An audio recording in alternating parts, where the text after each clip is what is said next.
के बाद जब मिला प्यार।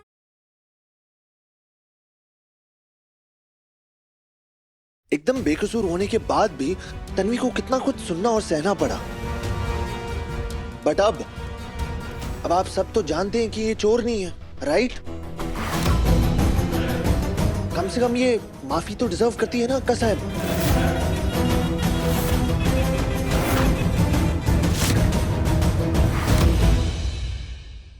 बस करो युग, मुझे नहीं मंगवानी है किसी से माफी। अपने से बड़ों को मेरे सामने झुकता नहीं देखना चाहती मैं। नहीं तन्वी, बचपन में जब हम कुछ गलती करते थे तो बड़े लोग बोलते थे ना हमें सॉरी बोलने के लिए। तब जब बड़ों ने गलती की है तो माफी तो मांगनी पड़ेगी। गलती तो गलती होती है, फिर चाहे बड़े करें या छोटे करें। आज अगर बड़ों से गलती हुई है, बड़ों को ही तो सॉरी बोलना चाहिए ना, माफी तो मांगनी चाहिए, राइट?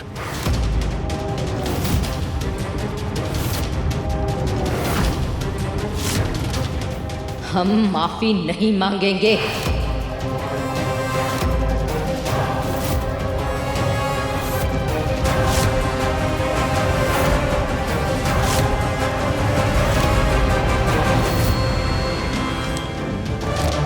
ये ले पैसे और चुपचाप गांव निकल जा। मेहरबानी साहब। मेरी बात सुन, दोबारा शहर में नजर मत आना। नहीं साहब।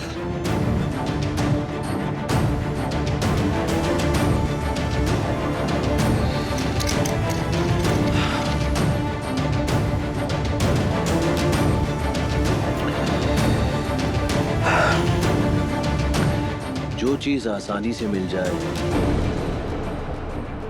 उसकी कोई कीमत नहीं होती।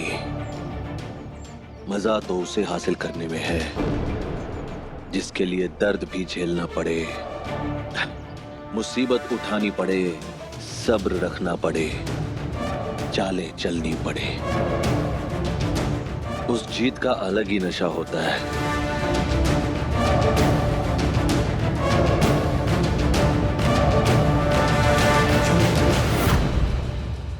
अक्का साहब, आपने ही तो सिखाया था ना कि सॉरी बोलने से कोई छोटा नहीं होता। इनफैक्ट जो सॉरी नहीं बोलता वो इंसान छोटा होता है। बस आप ही की सीखी हुई चीज आपको याद दिला रहा हूं। तो प्लीज एक बार तन्वी से माफी मांग लीजिए।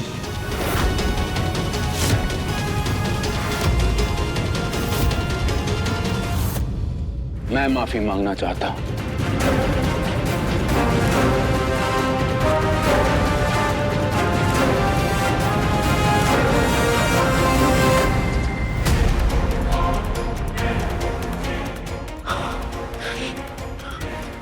मुझसे बहुत बड़ी गलती हो गई है बहू। मैंने बिना सोचे समझे तुम पर इल्जाम लगा दिया। हो सके तो मुझे माफ कर देना। बाबा, बाबा प्लीज ऐसा करके मुझे शर्मिंदा मत कीजिए प्लीज। तुम्हें शर्मिंदा होने की कोई जरूरत नहीं है। वो कभी कभी बड़ों से भी ऐसी गलतियां हो जाया करती हैं कि उन्हें भी अपना सर झुकाना पड़ता। और ऐसी ही गलती मैंने कर दी है, इसलिए तुमसे माफी मांग रहा हूं।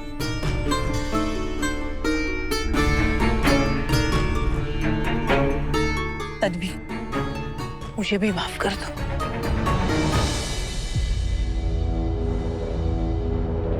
आई, चोरी तो हमने की थी, फिर ये नौकर बीच में कैसे आ गया? और इस तन्वी को देखो, महान बनने का एक भी मौका नहीं छोड़ती है।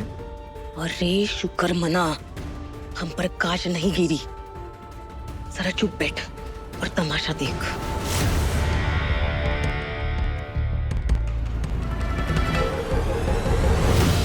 मेरे संस्कार बड़ों से माफी मंगवाना नहीं सिखाते। हाँ, बस एक बात का दुख हमेशा होगा। मेरी बेगुनाही का सबूत तो मिल गया, लेकिन इस घर के लोगों का विश्वास जो मैंने कमाया था वो खो दिया। मैं बस इतना कहना चाहती हूँ कि मैं इंसान हूँ, बहू हूँ। लेकिन रोबोट नहीं।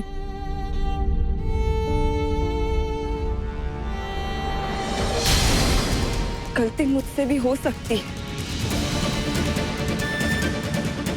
फैसला करने से पहले थोड़ा सब्र कीजिए, सच्चाई जानने का एक मौका दीजिए, और अगर गलती हो भी जाए तो माफ कर देने का बड़प्पन भी दिखाइए।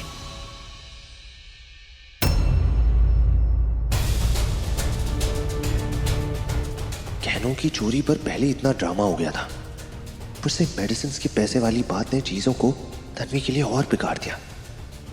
तन्वी सबसे ज्यादा हर्ट मेरी वजह से ही हुई है।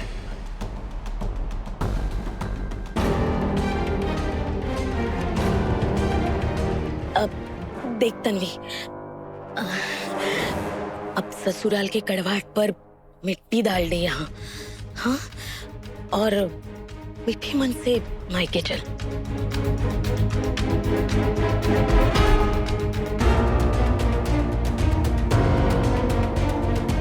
हम तो चाहते ही यही हैं, तुम एक बार मायके तो जाओ, उसके बाद कभी इस घर में वापस आने ही नहीं देंगे हम।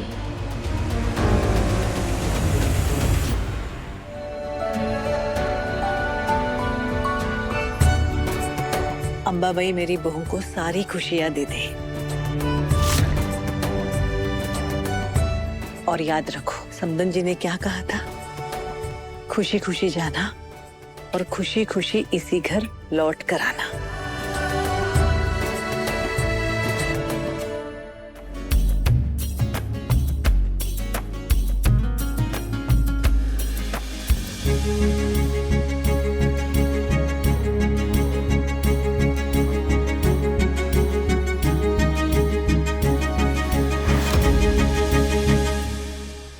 अरे दामाद जी, आपको रिवाज याद है ना? हमारे तन्वी को लेने के लिए आपको ही आना है।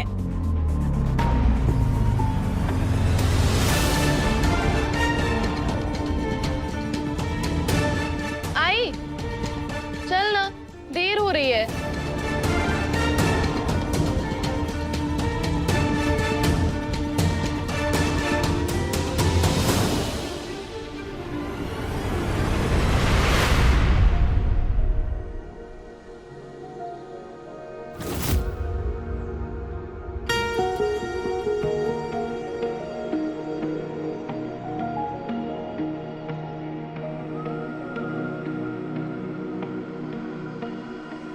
तुम शाम की ठंडी हवा हो, मैं दोपहर की धूप सा, तुम रुक के जीना जानते हो, मैं भागता हर रूप सा, तुम मिट्टी की खुशबू जैसे, मैं बारिश का पहला शोर, उम्र अलग और राहें अलग, चलना है फिर भी एक ही ओर, पास है पर पास नहीं, साथ है पर साथ नहीं, इश्क है पर बात नहीं, मौसम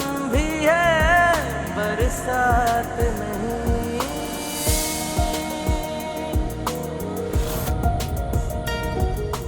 आई, हाँ, चल यहाँ।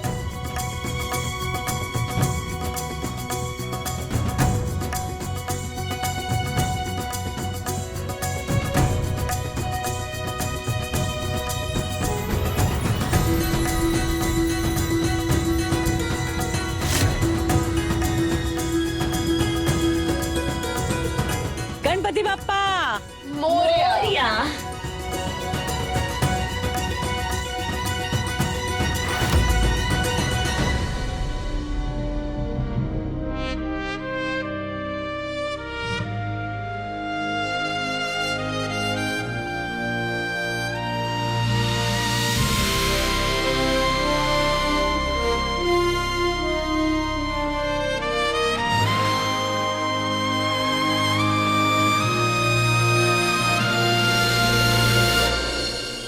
तुमको मेरा ये रूप अच्छा लग रहा है?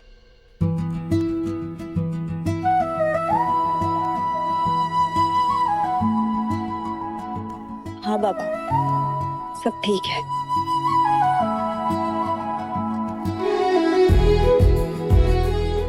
माफ कीजिए, सब बहुत अच्छा है।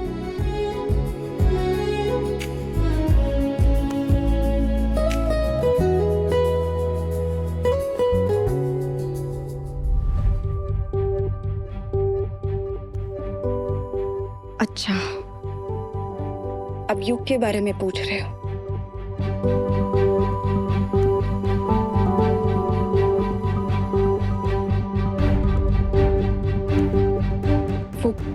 वो बहुत ही खराब है।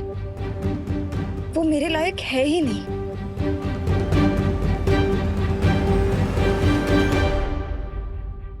बाबा, मैं मजाक कर रही थी। युग बहुत ही अच्छा है और वो अच्छे से ध्यान भी रखता है मेरा।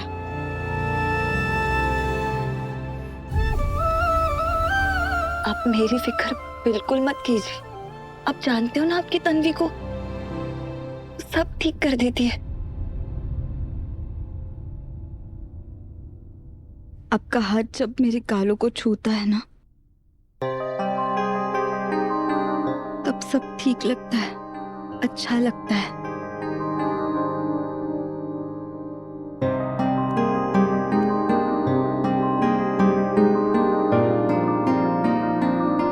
और यही हाथ जब सर पे होता है, तब लगता है दुनिया की कोई भी मुश्किल मेरा कुछ नहीं बिगाड़ सकती।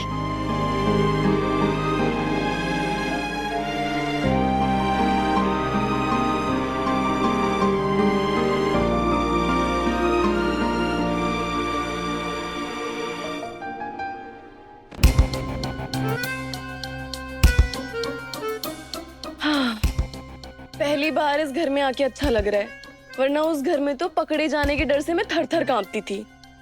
इस बार तो मैं बाल बाल बची हूँ आई। हाँ रे, जो सोचती हूँ ना उसका उल्टा होता है। ना सांप मरा ना लाठी टूटी। सांप! कहाँ है सांप? कहाँ है सांप?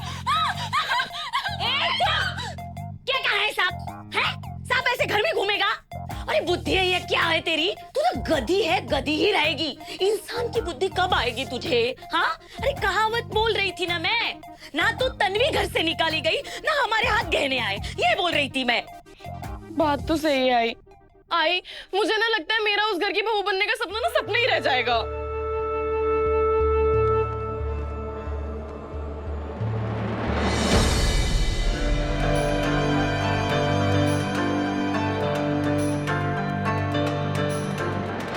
बस 2-3 दिन पहले इसके बाबा के इलाज के लिए इसने इतनी बड़ी पैसों की गड्डी भेजी थी घर पर। युग ने जो कुछ भी किया, उसके लिए मैं दिल से शुक्रगुजार हूँ। कि किसी की मदद पर दुनिया नहीं चल सकती। कुछ दिनों में दवाइयाँ खत्म हो जाएगी, पैसे भी खत्म हो जाएंगे, लेकिन जिम्मेदारियां खत्म नहीं होगी। बाबा का इलाज है, घर के खर्चे हैं, इन सब से मैं मुंह नहीं मोड़ सकती। कितनी भी मुश्किलें क्यों ना आ जाए, मुझे फिर से अपने पैरों पर खड़ा होना होगा। मैं ऑफिस जाऊंगी, इतने दिनों के सारे रुके हुए काम पूरे करूंगी, बॉस से बात करूंगी, उन्हें मनाऊंगी। कल सुबह से मैं फिर से ऑफिस जाना शुरू करूंगी।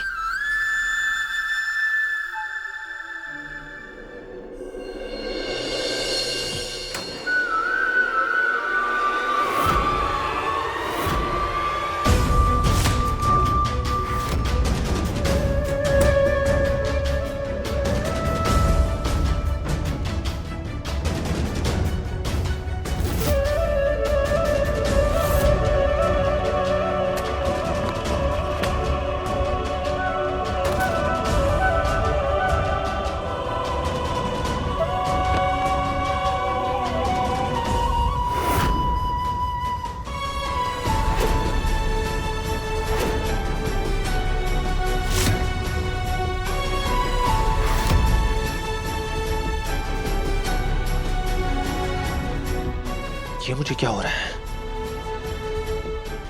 ना म्यूजिक सुनने का मन हो रहा है, ना गेम्स खेलने का मन हो रहा है, ना ही मुझे नींद आ रही है। ये पहली बार अपने ही रूम में बेचैनी क्यों हो रही है मुझे? ये सब क्यों हो रहा है?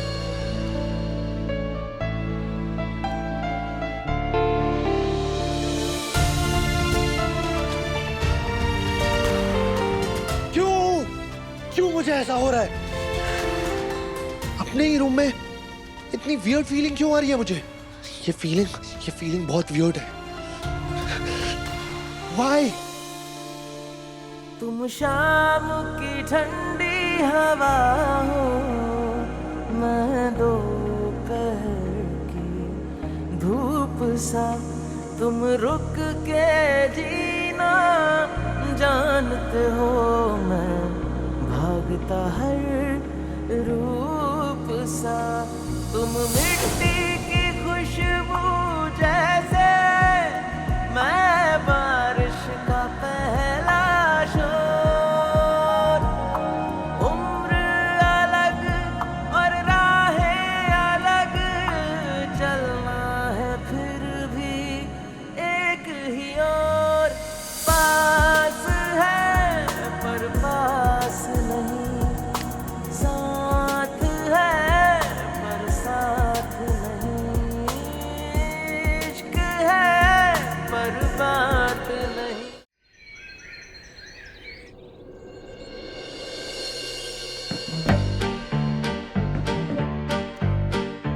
यू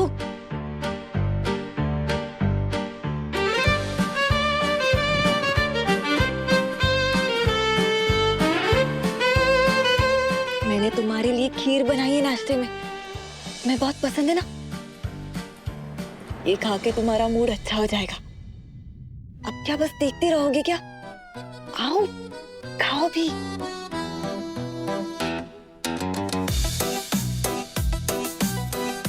युग, मैंने तुम्हारे लिए पसंदीदा सीरियल बनाए हैं, जल्दी खा लो।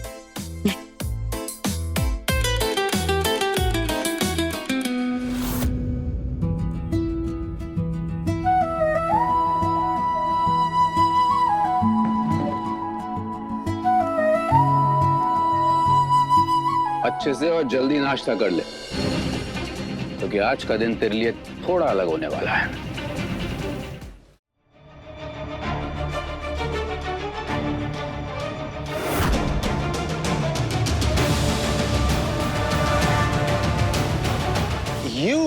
ऐसे बोरिंग कपड़े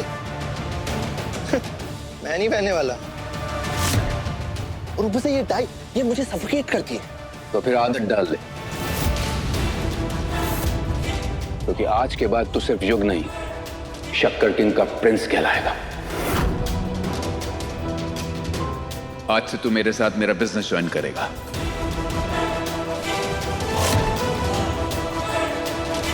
मिस्टर सरपोतदार, मुझे ना अपने बिजनेस में इंटरेस्ट है और ना ही आपके साथ ऑफिस जाने में।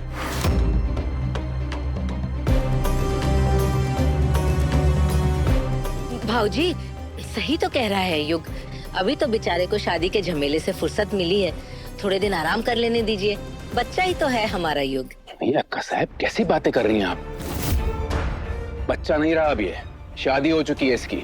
अभी घर की जिम्मेदारियां नहीं संभालेगा तो कब संभालेगा? माफ कीजिए, लेकिन इस मामले में मैं कुछ सुनना नहीं चाहता। युग, जाकर कपड़े चेंज करके आओ, जाओ। नहीं मिस्टर सरपोतदार, नो। कोई बहाना नहीं सुनूंगा मैं आज। एक बात कान खोलकर सुन ले युग, सरपोतदार परिवार के मर्द असली मर्द होते हैं। वो जिम्मेदारियों से पीछे नहीं हटते हैं, वो मेहनत करते हैं, कमाते हैं, अपने घर परिवार वालों के लिए ढाल बनकर खड़े रहते हैं। बाहर जाकर सारी मुश्किलों को झेलते हैं, लेकिन अपनी बीवी बच्चों तक एक आंच नहीं आने देते हैं। ये सालों साल मैंने किया है युग, सालों साल। प्रखर कर रहा है और अब तेरी बारी है करने की, समझा तू? मुझे लगता है कि आप गलत सोच रहे हैं डैड। युग सरपोतदार इन सब चीजों के लिए बना ही नहीं है, नॉट एट ऑल। और आप लोग यहाँ खड़े खड़े टाइम वेस्ट क्या कर रहे हैं? लेके जाओ ये घटिया कपड़े मेरे आंखों के सामने से। गो। कब तेरी आंखों से पर्दा हटेगा और कब तू समझेगा कि तू पहले वाला युग नहीं रहा। शादी हो चुकी है तेरी, तन्वी की जिंदगी जुड़ गई है तुझसे। अरे कम से कम अपने बारे में नहीं तो उसके बारे में तो सोच। नहीं, युग को किसी भी तरह दफ्तर नहीं जाना चाहिए। तुम्हें मना करना है युग, तुम सही कर रहे हो। जब से वो इस घर में आई है क्या कुछ नहीं झेला है उसने। पहले उसकी शादी व्योम से होने वाली थी, लेकिन फिर तुमसे हुई। जब से इस घर में आई है कुछ ना कुछ चल ही रहा है उसकी जिंदगी में। एक दिन भी चैन से नहीं जी पाई है इस घर में वो। क्या उसे थोड़ा सुकून नहीं मिलना चाहिए? कि तू चाहता है कि वो थक हार कर टूट जाए, बिखर जाए, और तुम बस अपनी ही दुनिया में खोए रहो। ये चाहते हो तुम? युग, तेरे बाबा सही कह रहे हैं।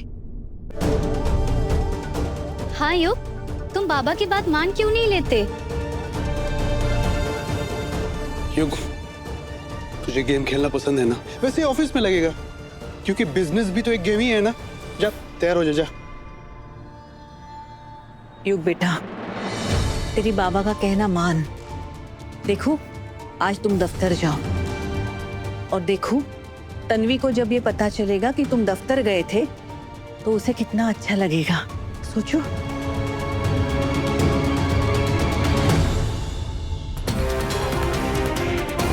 ये इतना चुप क्यों खड़ा है?